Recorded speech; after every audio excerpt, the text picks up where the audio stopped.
Bonjour à toutes et à tous et bienvenue sur ce live de l'arbre sous la lune. Petite phrase de début. Si tu veux voir un arc-en-ciel, tu dois apprendre à aimer la pluie. Pourquoi je parle d'arc-en-ciel aujourd'hui? Parce que on a reçu, Laurence et moi, un mail d'une femme qui était dans nos ateliers au théâtre et qui est maintenant au Canada et qui nous a envoyé une photo d'un dessin de sa fille et sa fille avec un arc-en-ciel avec écrit ça va bien aller. Et j'ai trouvé cette symbolique de l'arc-en-ciel très jolie, évidemment, et toute la symbolique du lien derrière cet arc-en-ciel. Non seulement du lien, mais aussi les deux extrémités de l'arc-en-ciel, hein, les deux bouts qui sont de chaque côté et qui représentent le lien. Et j'aime beaucoup cette image du lien entre chacun qui tient un bout du lien et qui fait sa part dans la relation, dans le lien, mais qui ne peut pas avoir d'action sur le bout de l'autre. Et de là, je suis partie, de l'arc-en-ciel, je suis partie sur un pont. Et du pont qui relie deux rives, le pont qui permet de traverser et d'aller rencontrer l'autre de l'autre côté. Et ça a fait assez écho avec tout ce qui... tous les messages que j'ai en ce moment de personnes qui suivent ces lives et qui nous font des retours et qui me font des retours très positifs et très agréables à lire. Et du coup, je peux voyager partout. Je peux voyager au Canada, je peux voyager au Brésil, je peux voyager en Bretagne, je peux voyager partout. Et chacun, à sa façon, me fait part de ce qu'il est en train de vivre. Et, et parfois des choses qui sont plus difficiles à vivre parce qu'ils sont certains sont confinés dans des endroits qui sont bien moins agréables que là où nous sommes, nous, à la campagne. Et le lien du téléphone nous relie et nous permet de rentrer en lien ensemble et jusqu'au jour où on pourra s'embrasser pour de vrai. Et cet arc-en-ciel et de ce pont et de ce lien, mon esprit a dérivé. Mon esprit a dérivé vers la muraille de Chine. Et je me suis souvenu à quel point j'avais été touchée par cette femme, Marina Abramovic, qui avait décidé de rejoindre son amant, l'homme qu'elle aimait, sur la muraille de Chine. Et en cherchant un petit peu plus par rapport à cette histoire, j'ai vu qu'en fait ils avaient décidé au tout début de leur relation de se retrouver l'un et l'autre en partant chacun d'un bout de la muraille de Chine pour se retrouver à un moment donné au milieu et pour célébrer leur amour et voilà, s'unir dans cette rencontre et dans cette étreinte. Les autorités chinoises ne leur avaient pas donné cette autorisation et donc ils ont mis beaucoup de temps pour l'obtenir et ils l'ont obtenu au bout de 8 ans.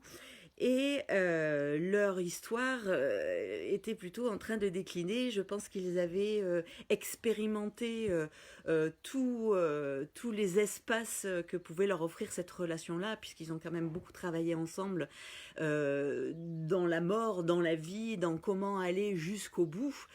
Et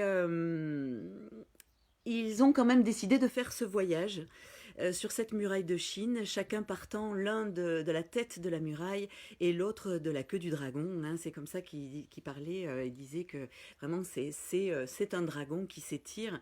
Et donc chacun est parti de son côté. Et malgré le fait qu'ils étaient en train de se séparer, en fait, ils ont dit au départ, c'est le début de la fin, et donc on se retrouvera pour se quitter définitivement. Et cette histoire m'avait beaucoup touchée et je me suis dit que ça représentait aussi assez bien le lien qu'on pouvait avoir par rapport à cette période assez tumultueuse et particulière qui nous permet d'aller jusque dans les tréfonds de notre être et d'aller toucher du doigt des limites. Hein, comme si cet élastique s'étirait jusqu'à une certaine limite.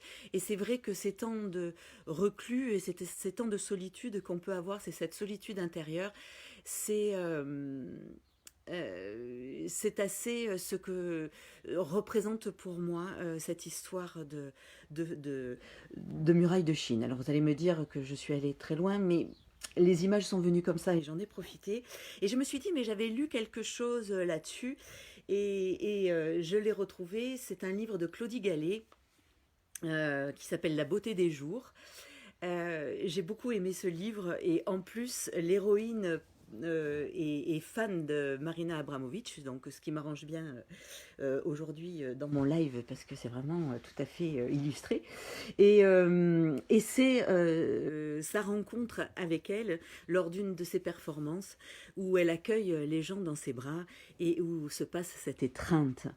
Ça me fait penser aussi, Bernard, à tout ce que tu m'envoies par rapport à Ama, etc. Et c'est un peu aussi là ce lien et cette étreinte, et c'est pour ça que j'ai intitulé ce live L'arc-en-ciel et l'étreinte. Voilà, je vous lis ce passage de la rencontre de l'héroïne, Jeanne, avec Marina Abramovic. Jeanne est entrée dans la salle. Elle était là, debout, vêtue de noir, pas aussi grande que Jeanne ne l'avait imaginée, peut-être pas si belle. Mais elle la regardait. Jeanne s'est approchée parce que le gardien lui avait dit cela avant qu'elle entre, qu'elle devrait s'approcher, ne pas parler. S'approcher seulement et se laisser embrasser. Ouvrir ses bras. C'est un geste simple, le plus simple. Les bras ouverts.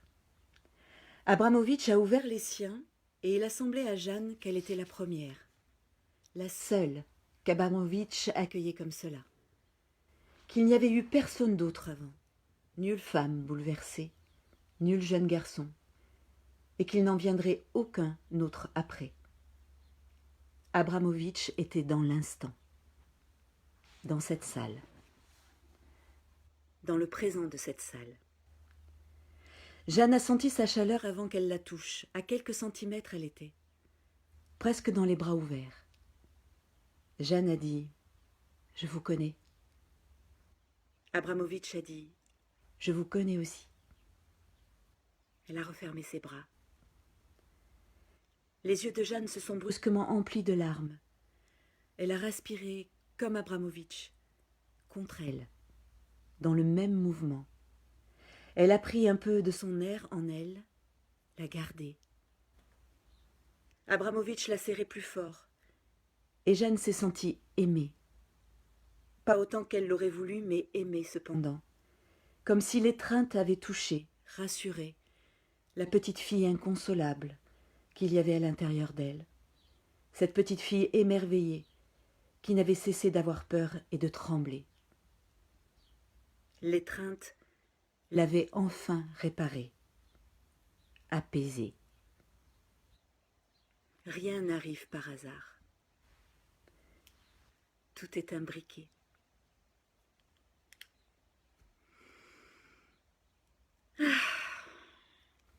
Eh bien,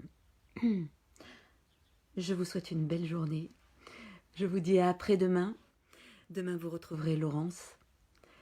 Et je vous embrasse. À bientôt.